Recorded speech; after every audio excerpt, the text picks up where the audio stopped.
Baik, Assalamualaikum warahmatullahi wabarakatuh.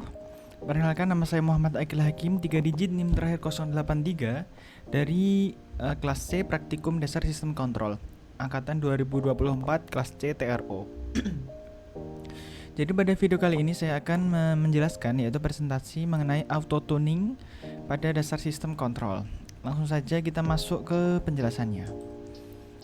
Yaitu pengertian auto tuning adalah proses otomatis penentuan parameter kontrol PID yang bertujuan untuk mengoptimalkan kinerja sistem kendali secara efisien. Metode ini memungkinkan sistem untuk beradaptasi secara cepat terhadap karakteristik plan tanpa memerlukan konfigurasi manual yang memakan waktu dan membutuhkan keahlian khusus. Dalam era industri 4.0, auto tuning menjadi semakin penting karena kompleksitas sistem yang terus meningkat dan kebutuhan akan commissioning time yang lebih singkat. Selanjutnya ada pentingnya mengapa sih auto tuning itu penting dalam industri? Karena terutama dalam aplikasi industri modern di mana efisiensi operasional, akurasi kontrol, dan minimasi downtime sangat dibutuhkan. Metode auto tuning memberikan solusi efektif dalam mengelola sistem yang kompleks dengan mempercepat proses tuning dari hitungan jam menjadi hanya beberapa menit, mengurangi ketergantungan pada expertise engineer, dan menghasilkan parameter yang lebih optimal dibandingkan manual tuning. Dalam konteks industri proses kontrol, auto tuning memastikan bahwa setiap controller dapat mencapai performa terbaiknya dengan upaya minimal. Yaitu selanjutnya ada prinsip kerja controller PID.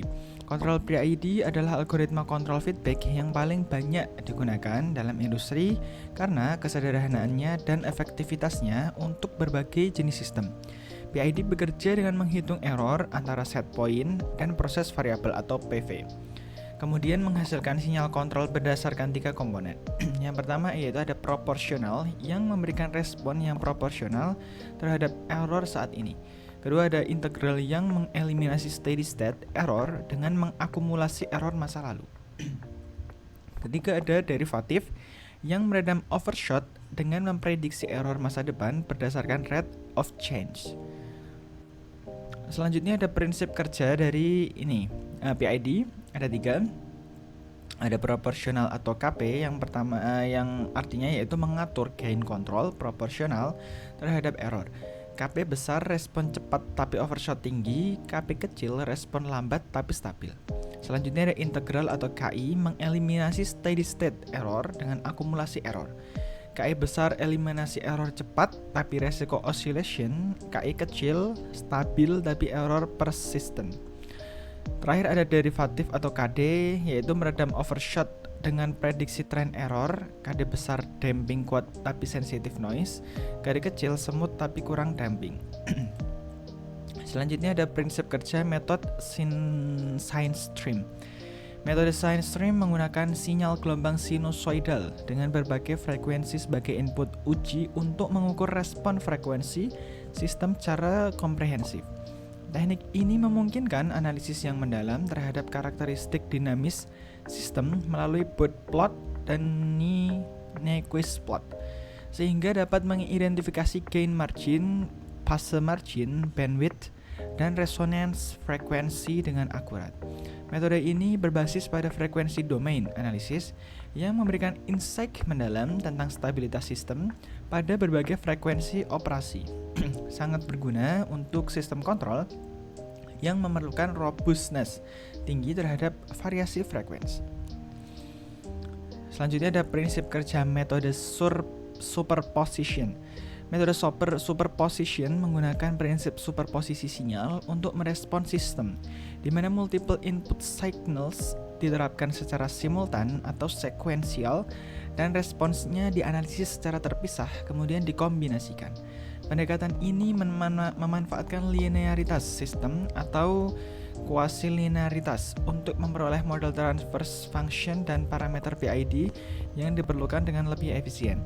Teknik ini memungkinkan identifikasi yang lebih cepat karena tidak perlu sweep frekuensi secara exhaustive seperti sine stream, namun tetap memberikan akurasi yang baik untuk sistem yang memenuhi asumsi linearitas. Selanjutnya ada prinsip kerja metode PRSB. Metode PRSB atau pseudo-random binary sequence menggunakan sinyal pseudo-random binary sebagai input uji yang mengeksitasi sistem dengan cara statistically rich namun deterministic. Sinyal PRBS memiliki karakteristik spektral yang flat, seperti white noise pada rentang frekuensi tertentu sehingga mampu mengeksitasi banyak mode dinamis sistem secara simultan dalam waktu singkat. Teknik ini sangat powerful untuk sistem identification karena dapat mengekstrak informasi maksimal tentang sistem dalam waktu minimal, bahkan pada kondisi operasi dengan noise dan disturbance yang signifikan. Ini ada proses-proses pada PRSB alurnya, yaitu yang pertama ada input signal, sinyal binary pseudo-random yang deterministic namun terlihat random dengan spectral properties yang optimal untuk eksitasi sistem multifrekuensi secara simultan. Kedua ada eksitasi sistem, yaitu mengeksitasi sistem secara unpredictable namun controlled, covering wide frequency range dalam single test run yang relatif singkat. Selanjutnya ada analisis respon menggunakan correlation techniques dan spectral analysis untuk extract model sistem dari noisy response data dengan robust. Terakhir ada kesimpulan. Autotuning merupakan teknologi esensial dalam sistem kontrol modern yang memungkinkan optimasi parameter PID secara otomatis, cepat, dan konsisten. 3 metode autotuning yang telah dibahas, SignStream, Superposition, dan PRSB masing-masing memiliki karakteristik unik yang sesuai untuk kondisi dan requirement yang berbeda. Pemilihan metode yang tepat bergantung pada trade-off antara akurasi, kecepatan, robustness, dan kompleksitas implementasi. Memahami perbedaan fundamental antara sistem integrating, kecepatan, dan stable atau posisi sangat penting untuk menerapkan strategi tuning yang efektif dan mencapai performa kontrol yang optimal. Nah, demikian presentasi dari bab materi auto tuning yang dapat saya sampaikan. Selanjutnya marilah kita berpindah pada rangkaiannya. Nah, ini adalah rangkaian pada auto tuning. Ini rangkaian besarnya ya. Nah, ini ada beberapa komponen yang belum diinstal karena ini menggunakan laptop teman saya kemarin. Nah, di bagian sini ini adalah PWM-nya atau bagian pengontrolnya seperti yang di video tugas 7, yaitu PWM. Ini ada duty cycle-nya, bisa menaik turunkan untuk mengontrol. Nah, di tengah sini adalah kontrol sistemnya yang utama. Jadi ini yang paling lengkapnya ada di bagian sini. Selanjutnya di sebelah kanan ini ada encodernya, seperti yang kemarin itu. Encoder ya. Ada mengatur speed and error, SP, PV seperti itu, PID. Nah, terakhir ini adalah rangkaian tambahannya berbentuk kotak.